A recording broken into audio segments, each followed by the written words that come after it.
So recently I took part in an interview for JISC and I was asked to kind of think about how my education has been impacted through technology, what it was kind of like now compared to how it used to be. A couple of things that have kind of stayed with me since that interview is that it's just some of the things that you think about I'd never thought about before.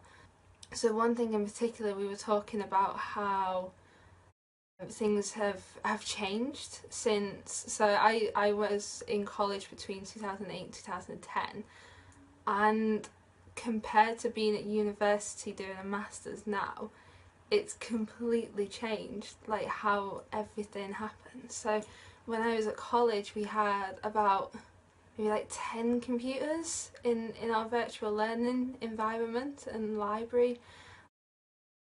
I'd love to go back and see what my college looks like now compared to back then. And it's bizarre thinking that there used to be about three or four computers in a classroom, and now I imagine if you went back to college, everyone would bring their laptop in and there'd be no need for desktop computers. Wi-Fi's not an issue now either. And it's crazy, and it's that kind of thing that I think about now, and it's I can't believe how different it was. Something else that we were talking about as well is how ease of access is with technology now, in particular on social media. And one of the things I was thinking post-interview, you would almost assume that with all the generations, no offence, that there would be a certain reluctance to pick up technology and potentially use it in the classroom.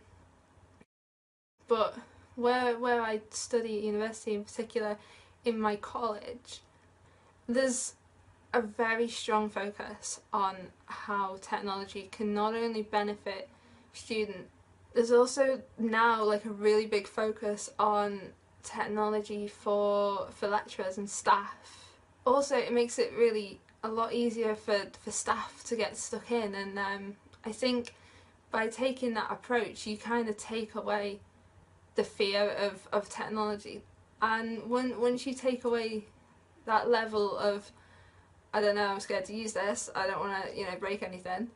Another thing that we discussed as well was how, so coming back to social media, how social media kind of plays a part in this. And again, that's something that universities are really starting to pick up on, is online partnerships, online lectures, people from industry and who are in London or Scotland or somewhere like that, and you take away that barrier of travel and availability for someone because you can just ping it through an online lecture.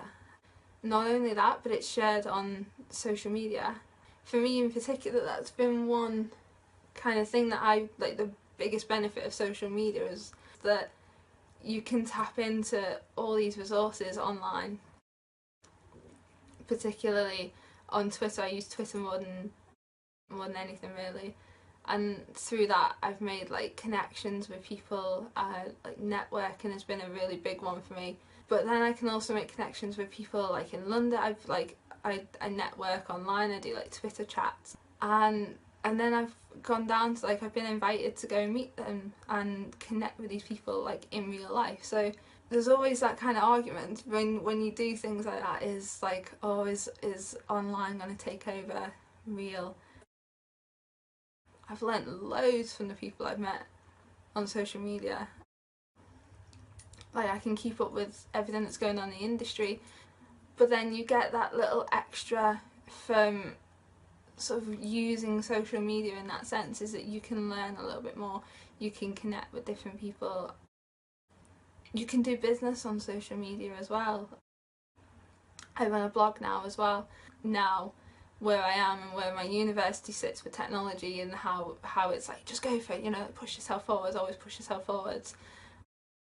I think that's the difference now, is that how institutions are acknowledging how useful being online is. It's not kind of like just stay in a classroom.